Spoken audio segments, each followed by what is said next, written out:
로마서 3장 23절 24절 오늘 말씀은 윤성원 집사님 봉독해 주시겠습니다. 모든 사람이 죄를 범하였음에 하나님의 영광에 이르지 못하더니 그리스도 예수 안에 있는 속량으로 말미암아 하나님의 은혜로 값 없이 의롭다 하심을 얻은 자 되었느니라. 아멘. 예, 감사합니다.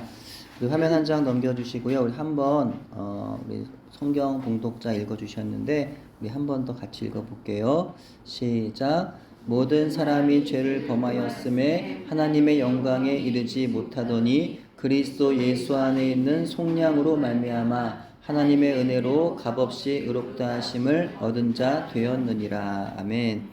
오늘 본문 말씀은 히브리서 9장 27절 28절의 말씀을 떠올리게 합니다.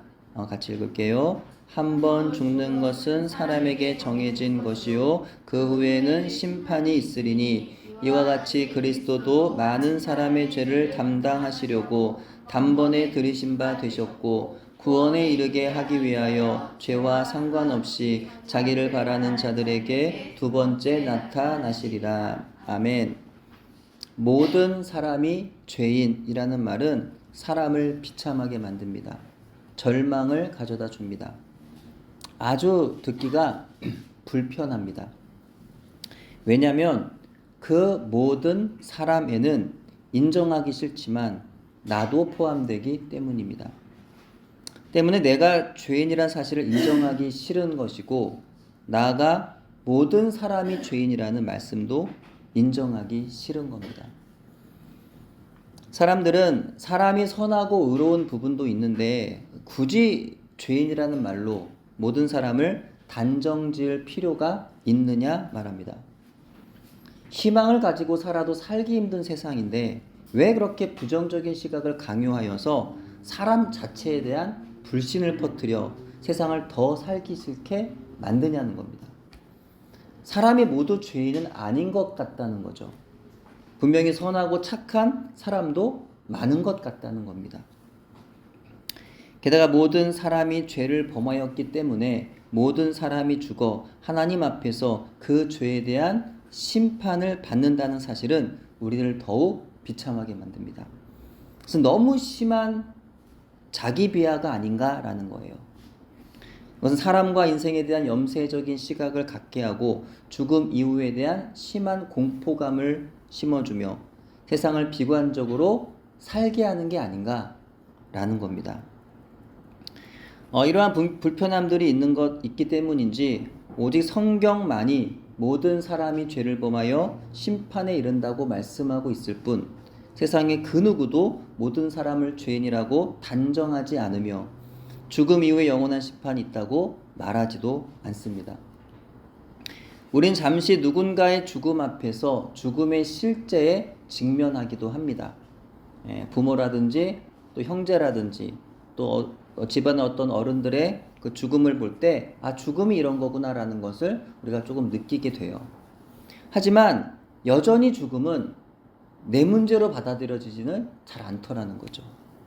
결국에 마지막 순간이 되어서야 자기도 역시 모든 사람이 가는 길로 갈 수밖에 없는 존재였다는 사실을 인정할 수 없는 그 사실 앞에서 당황하고 마는 겁니다. 그러나 성경은 우리에게 모든 사람은 죄인이고 모든 사람은 그 죄로 인하여 죽어서 심판을 받는다라고 단정적으로 분명히 말씀합니다. 근데 이와 같이 말씀하고 있는 이유가 있어요. 그 이유는 우리에게 단지 절망감과 비참함과 공포심을 가져다 주려는 게 아니에요. 오히려 우리에게 희망을 주려는 것이고 기쁨을 주려는 것이며 소망을 주려는 것이고 생명을 주려는 것입니다. 모든 사람이 죄를 범해서 하나님의 영광에 이르지 못하게 되었지만 그것이 끝이 아니라는 거죠.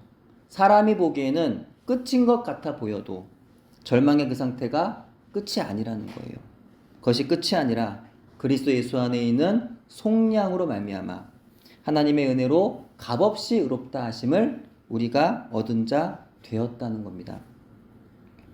한 번 죽는 것은 사람에게 정해진 것이고 그 후에는 심판이 있는 것이 사실이지만 그것이 역시나 끝이 아니라는 겁니다. 하나님의 아들이신 예수 그리스도께서 친히 제물이 되셔서 많은 사람의 죄를 담당하시려고 단번에 드려짐으로 이를 믿는 모든 사람들은 구원에 이르게 되었다는 사실입니다.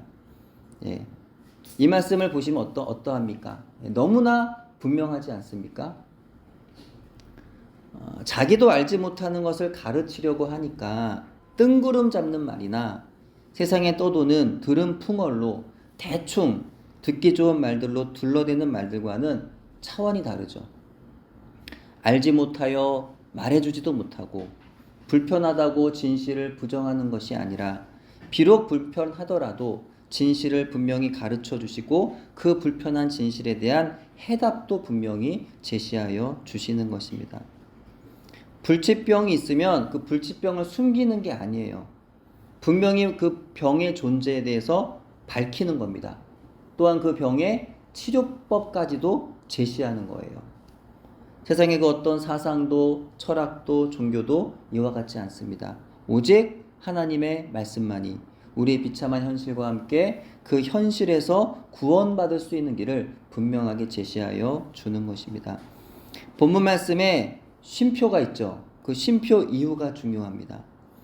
두 번째 부분에 우리는 주목해야 합니다. 쉼표 이전에 비참한 현실의 상태만 보면 저주이고 형벌이죠. 예. 하나님의 영광을 바라고 소망하지만 아무도 그 영광을 바랄 수 없게 되었다는 거예요. 남은 것은 죽음과 심판뿐이라는 겁니다. 그런데요, 예수 그리스도의 속량하신 은혜로 우리가 값없이 의롭다함을 받은 겁니다. 예수님이 우리 죄를 대신 담당하셨기 때문에 우리는 구원을 받은 거예요.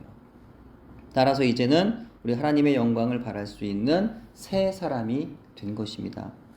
그러므로 하나님께서 우리에게 반복하여 죄를 언급하시는 이유는 하나님께서 우리를 구원하시기 원하시기 때문입니다. 정죄함의 목적은 심판에 있는 것이 아니라 구원에 있습니다. 그 목적이 저주와 멸망에 있지 않고 용서와 구원에 있습니다. 그 구원의 방법이 무엇인가요? 구약의 제사로 사람의 죄를 모두 사할 수 없어서 하나님께서 아들을 보내신 것이죠. 죄는 오직 피로만 씻을 수가 있는 법인데 짐승의 피로는 사람의 죄를 완전히 씻을 수가 없어서 하나님이 사람의 몸으로 오신 거죠. 하나님의 아들 예수님께서 죄 없는 사람으로 오셔서 모든 사람들의 죄를 다 덮어 쓰시고 대신 십자가에서 죽어 보혈을 흘려 주신 것입니다. 그리고 사흘 만에 부활하신 것입니다. 사실은 내가 십자가에 달려 죽었어야 했는데 저와 여러분이 예수님 달리신 그 골고다 십자가에 못 박혀 달렸어야 했던 것인데 예수님이 우리를 대신하여 죽으신 거예요. 이것이 얼마나 큰 은혜입니까? 이를 믿으면 은혜로 구원을 받는 겁니다. 내가 의로워서 구원받는 것이 아니죠. 나는 죽을 수밖에 없는 비참한 상태에 놓인 죄인이지만 그럼에도 불구하고 예수 그리스도의 은혜로 믿는 자들에게 구원이 임하는 그 역사가 나에게도 임하는 것입니다. 저와 여러분이 예수님을 처음 만나게 된 그날에 일어난 사건은 무엇이었나요? 우리가 예수님을 처음 인격적으로 만난 그날에 있었던 일이 바로 내가 죄인이라는 사실을 인정하고 고백하며 회개하고 항복했던 것 아니었나요? 교회를 다녀도 예수님을 만나기 전에는 가장 불편한 교리가 바로 이 죄인론입니다. 아무리 생각해도 나는 죄인이 아니라는 거예요. 내가 누구를 죽인 적도 없고 남의 물건을 훔친 적도 없어요. 그래서 죄인이 아니라는 거죠. 하지만 이는 자기 안에 있는 죄의 성품을 알지 못하기 때문에 이렇게 생각하는 겁니다. 인정하기를 싫은 거예요. 가장 큰 죄는 하나님의 아들 예수님께서 나의 죄를 위하여 십자가에서 대신 죽으셨다는 그 복음을 알지도 인정하지도 않음이, 그 복음 앞에 단 한 번도 회개한 적이 없음이 바로 가장 큰 나의 죄였음을 알지 못하는 것이죠. 바로 그 죄의 문제에 직면하기가 싫은 것입니다. 근데 교회 나가기만 하면 나한테 죄인이라고 말하니까 듣기 싫은 거예요. 예수님을 만나 그 복음 앞에 자신의 죄인됨을 깨달아 알게 되고 회개하면서 그는 비로소 그냥 교회 다니는 교인이 아닌 진정한 성도가 되는 것이고 주님의 교회가 되는 것이며 하나님 나라의 백성이 되는 것입니다. 성경은 모든 사람이 죄를 범하였음에 하나님의 영광 이르지 못한다 하였습니다. 사도 바울은 모든 사람이 가지는 가장 근본적인 진실에 대해서 언급하고 있는 거예요. 인류 역사상 가장 불편한 진실이지만 성경은 유일하게 이와 같은 인간의 실상을 분명히 말하여 주고 있습니다. 모든 사람은 죄를 지었다는 겁니다. 그래서 모든 사람은 하나님의 영광에 이를 수 없다는 겁니다. 모든 사람이 죄를 범하였음에 라는 구절의 동사는 과거형입니다. 즉 아담의 범죄를 가리키는 것으로 볼 수 있어요. 근데 그 아담의 죄가 과거에 머무는 것이 아니라 현재까지 이어져 온다는 겁니다. 하나님의 영광에 이르지 못하더니라고 했는데 여기서 이르지 못하더니라는 말은 현재형입니다. 즉 과거에 아담이 죄를 지었기 때문에 이후 아담의 뒤에 오는 모든 현재 인간들은 다 죄인이 된 겁니다. 아담의 죄값이 지금까지 미친다는 거예요. 그 결과로 우리는 모두가 다 죄인인 것이고 하나님의 영광을 잃었습니다.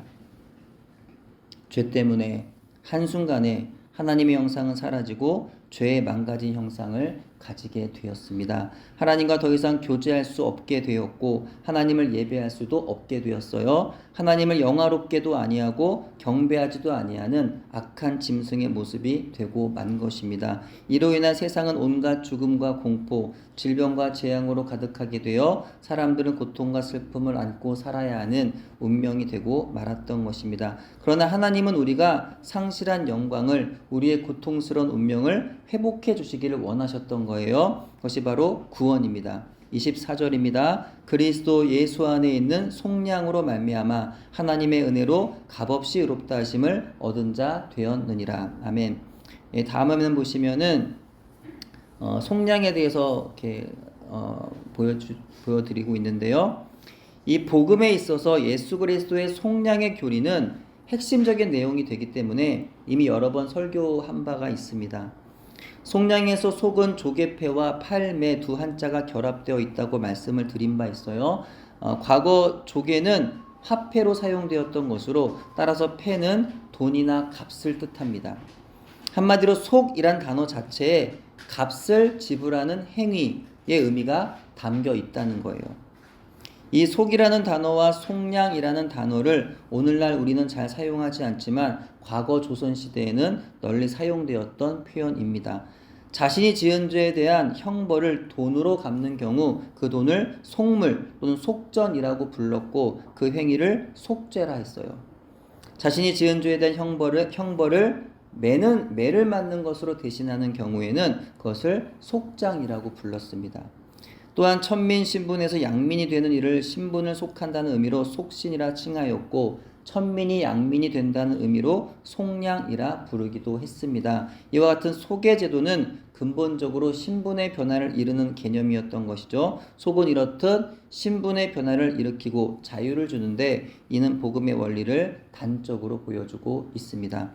갈라디아서 4장 5절은 이 속의 개념을 선명하게 보여줍니다. 율법 아래에 있는 자들을 속량하시고 우리로 아들의 명분을 얻게 하려 하심이라. 율법의 행위로는 누구도 의에 이를 수가 없어서 결국 자신은 죄인이라는 사실만 깨닫게 될 뿐입니다. 이는 결국 죽음이고 저주이고 심판입니다.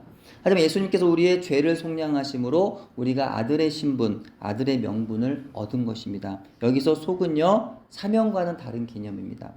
사면이라고 함은 은혜로 죄를 용서해 주는 것이지만 속은 반드시 그 형벌에 맞는 값을 치러서 벌과 값을 1대1로 바꾸는 겁니다.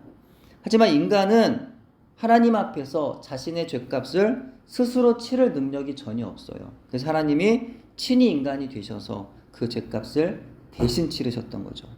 이렇게 보면 대속이라는 것은요, 우리 측면에 생각해보면 값없는 은혜예요. 그렇죠? 예. 우리가 생각할 땐 값없는 은혜지만 사실은 엄밀히 말하면 그 값없는 게 아니라는 거죠. 하나님 편에서는 엄청난 값을 지불하셨던 겁니다. 아들의 생명을 지불하셔서 우리의 생명과 바꾸신 거예요. 예, 절대로 값없는 은혜가 아니더라라는 거죠. 하나님 편에서는. 그러면 이제 우리가 모든 저주에서 벗어나 생명으로 나아가려면 먼저 모든 사람이 아니 내가 바로 죄인이라는 사실을 인식하고 인정하고 자복하고 회개해야 합니다.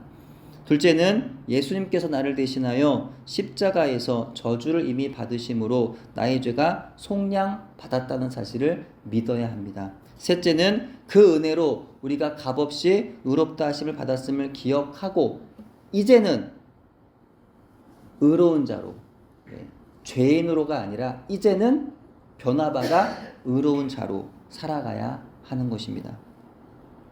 우리의 신앙생활에 있어서 가장 중요하고 먼저 되어야 하는 것이 바로 자기 죄를 알고 회개하는 겁니다. 교회를 다니기 시작하였지만 회개 없이 교회 다닌 것이 회개 없이 시작되었다면 그 사람은 죄송하지만 성도가 아닙니다. 성도가 아닌 채로 계속 그렇게 교회를 다닌 거예요. 회개 없이 단지 교회에 오래 다녔다고 집사 되고 권사 되고 장로 되고 목사 되고 선교사 되었다면 죄송하지만 가짜입니다. 교회 공동체 회원으로서 교회의 지체가 되기 위해서 가장 먼저 거쳐야 하는 일이 바로 자기 죄를 회개하는 일인데 그 일을 건너뛰고 교회 안에 들어와 있다는 것은 교회 정문이 아닌 불법으로 담을 넘은 것과 같습니다. 담을 넘어 들어와 예배하고 교제하고 봉사하고 전도하고 직분을 받아 일하고 있다면 그는 사실 하나님이 인정하신 지체는 아닌 겁니다. 성도도 아니고 그리스도인도 아닙니다. 가장 먼저 여러분이 죄인이라는 사실을 인정하셔야 합니다. 내가 바로 예수님의 죄 용서함의 은혜가 필요한 사람이라는 것을 인정해야 합니다. 너 회개해. 너 죄 지었어. 너 그러면 안 돼가 아니라 내가 죄 지었다. 내가 죄인이라는 것. 내가 많은 죄를 지었다라는 것을 인정하고 그래서 내가 주님의 은혜, 긍휼이 필요한 사람이라는 것을 내가 인정해야 한다는 거예요. 나도 이대로는 안 된다는 사실을 나도 예수님 안에서 변화받아야만 하는 사람이라는 사실을 나에게도 예수님의 구원하심이 절실하게 필요하다는 사실을 인정해야 합니다. 나 정도 직분에 나 정도 신앙의 연조에 나 정도 성경을 많이 알고 내가 이래봬도 얼마나 열심히 교회를 다녔는데 나만큼 죄 안 짓고 나만큼 좋은 일 많이 한 사람이 어디 있어. 근데 이런 내가 무슨 예수님의 죄 용서함의 은혜가 필요하다는 말인가 라는 마음을 혹 가지고 있다면 그분은 지금 바로 성령님께 자기 죄를 깨닫게 해달라고 기도해야 합니다. 그리고 하나님 앞에 진실하게 자기 죄를 자백하고 나서 예수님을 믿어야 하는 것입니다.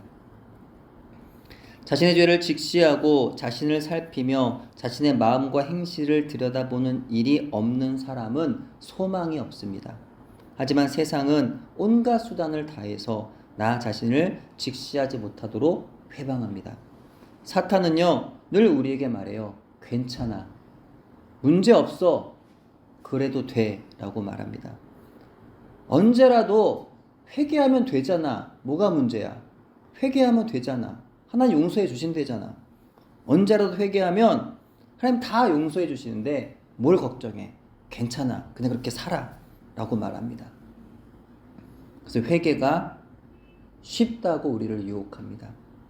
죄를 그리 심각하게 생각할 필요는 없는 거라고 말합니다. 이러한 속삭임을 통해 사탄은 많은 사람들을 속여 참된 회개 없이 착각과 망상 속에서 자신들이 회개했다고 생각하게 하며 그것을 믿게 만듭니다. 그래야 사람들은 계속해서 죄의 종으로 사는 것이며 사람들을 죄의 노예로서 죄에서 벗어나지 못하도록 만드는 것입니다. 하지만 성경에서 말씀하고 있는 회개는 사람이 할 수 없는 겁니다. 그 누구도 믿음을 스스로 갖지 못하는 것처럼 회개도 스스로 할 수 없는 거예요. 그래서 회개는 우리에게 매우 힘든 일이며 부담스럽고 불편한 일이며 고된 일입니다. 인간 스스로는 하나님을 섬길 수 있도록 자신의 마음을 절대로 돌이킬 수 없습니다. 회개는 하나님께서 우리가 할 수 있도록 역사하지 않는 한, 성령께서 일하시지 않는 한 할 수 없는 일입니다. 때문에 성경은 회개란 하늘에서 내려오는 선물이라고 하였습니다. 회개는 과연 쉬운 일인 건가요? 거짓 회개는 쉽습니다. 하지만 참 회개는요, 어렵습니다. 시편 51편 17절에서 다윗이 말하는 진실로 상하고 통회하는 마음, 가슴을 찢는 마음, 그런 마음이 없이는 회개가 이루어지지를 않습니다. 형식적이고 인본주의적인 회개는 회개할 수가 없습니다. 우리 회개가 쉽지 않은 또 한 가지 이유는요, 우리의 심각한 죄성 때문입니다. 우리의 마음은 주님을 닮기 원하고 하나님의 형상을 회복하기 원하고 주님을 더 사랑하기 원하고 주의 뜻을 이루기를 원하지만, 그러나 우리의 죄성이 우리의 그 선한 마음대로 가지 못하게 한다는 거예요. 우리가 또한 하나님의 선을 사랑하지만 한편으로는요, 죄도 사랑하더라는 겁니다. 회개하기 가장 어려운 이유는 나 자신이 너무나 죄를 좋아하기 때문이에요. 그 죄악을 완전히 끊어버리고 자신의 모든 죄로부터 떠나서 하나님께로 돌아가는 것이 회개라고 한다면, 내가 죄악을 너무 좋아하는데 어떻게 죄를 완전히 끊고 하나님께로 돌아갈 수가 있다는 말입니까? 이게 안 되더라는 거예요. 다음 화면 에스겔 18장 30절 같이 읽겠습니다. 주 여호와의 말씀이니라. 이스라엘 족속아, 내가 너희 각 사람이 행한 대로 심판할지라. 너희는 돌이켜 회개하고 모든 죄에서 떠날지어다. 그리한즉 그것이 너희에게 죄악의 걸림돌이 되지 아니하리라. 아멘. 여호와 하나님의 말씀입니다. 각 사람이 행한 대로 심판받을 그 죄에서 속히 떠나라. 그리함으로 그 죄에 걸려 넘어지지 않게 해라. 하지만 문제는 우리의 탐욕이, 우리의 정욕이 죄로부터 각 사람이 돌아오지 못하게 하더라는 겁니다. 입으로는 회개를 말하지만 마음으로는 동의가 되지 않는 경우가 있나요, 없나요? 하나님, 내가 저 사람을 사랑하기 원합니다. 하나님, 그러나 또 마음으로는 막 이렇게 미운 거예요. 막 싫은 거예요. 하나님, 제 마음에 이런 마음이 있는 것을 용서해 주세요. 제가 죄로 여기고 회개합니다. 입으로는 말하는데 회개가 안 되는 거예요. 이런 경우 있습니까, 없습니까? 또 마음으로 동의했다고 여기지만 실상은 자신을 속이고 있는 것은 여전히 그 죄를 반복하고 있더라는 겁니다. 참된 회개에는 죄의 유혹으로부터 완전히 돌이켜 항상 하나님의 말씀을 지키고자 하는 부단한 자기 포기의 삶이 있어야 합니다. 회개가 정말 쉽다면 하나님의 진노가 두려워 울부짖는 사람이 왜 있을까요? 지옥에 갈 사람이 어떻게 있을 수가 있겠습니까? 그러므로 그리스도인들은 자신의 모든 것을 팔아서라도, 또는 그 어떠한 희생과 포기의 대가를 치르더라도 참된 회개를 열망하고 그 회개의 은총을 얻고자 날마다 하나님 앞에 다윗처럼 엎드려야 하는 것입니다. 다윗의 간절한 고백입니다. 하나님이여, 내 속에 정한 마음을 창조하시고 내 안에 정직한 영을 새롭게 하소서. 나를 주 앞에서 쫓아내지 마시며 주의 성령을 내게서 거두지 마소서. 주의 구원의 즐거움을 나에게 회복하여 주시고 자완하는 심령을 주사 나를 붙드소서. 다윗은 자기가 할 수 없는, 도저히 할 수 없는 그 회개를 통해서 새롭게 됨을 입기 위하여 하나님의 도우심을 간절히 구하고 있었던 겁니다. 끊임없는 이 간절한 고백이 우리에게도 있지 않으면 우리는 언제 죄악에 내 마음을 빼앗길지 모르는 겁니다. 내가 죄인임을 참으로 깨달았습니까? 참으로 다윗처럼 나의 힘으로 할 수 없는 회개를 하나님의 은혜와 인자와 긍휼을 애원하며 성령님께 정한 마음을 창조하여 주시기를 간절히 구하며 회개하셨습니까? 그러면 다음으로 우리가 해야 하는 일이 있습니다. 그것은 바로 우리의 삶을 통해 잃어버린 하나님의 형상을 회복해 가는 것입니다. 이제는 하나님의 영광을 드러내며 사는 겁니다. 이전에는 아담으로부터 내려오는 원죄의 성질을 가지고 있어서 하나님의 영광에 이르고 싶어도 이르지를 못하고 오직 죽음과 심판이 약속된 사람이었다고 한다면, 이제는 그리스도 예수 안에 있는 속량으로 말미암아 하나님의 은혜로 값없이 의롭다 하심을 얻었으니 생명과 하나님의 나라가 약속된 사람으로서 하나님의 영광에 이를 수가 있게 된 것입니다. 이 믿음 때문에 이제 우리는 세상에서 더 이상은 죽은 자처럼 살지 않아도 됩니다. 이전에는요, 우리도 마치 죽은 자와 같았습니다. 생명 없는 자들처럼 육신의 정욕과 안목의 정욕과 이생의 자랑을 위해서 살았습니다. 두려움과 염려와 불안에 날마다 휩싸여서 살아갔습니다. 미움과 원망으로 살았고 교만함과 욕심으로 살았습니다. 온갖 더러운 정욕대로 살아왔습니다. 하지만 이제는 그렇게 살지 않는 거예요. 남들이 간 넓은 길로 가지 않는 겁니다. 남들보다 더 많이 가지고 더 높이 오르려 하지 않는 겁니다. 사람들에게 명성과 칭찬을 받으려 하고 세상의 건강, 돈, 성공을 추구하며 살지를 않는 겁니다.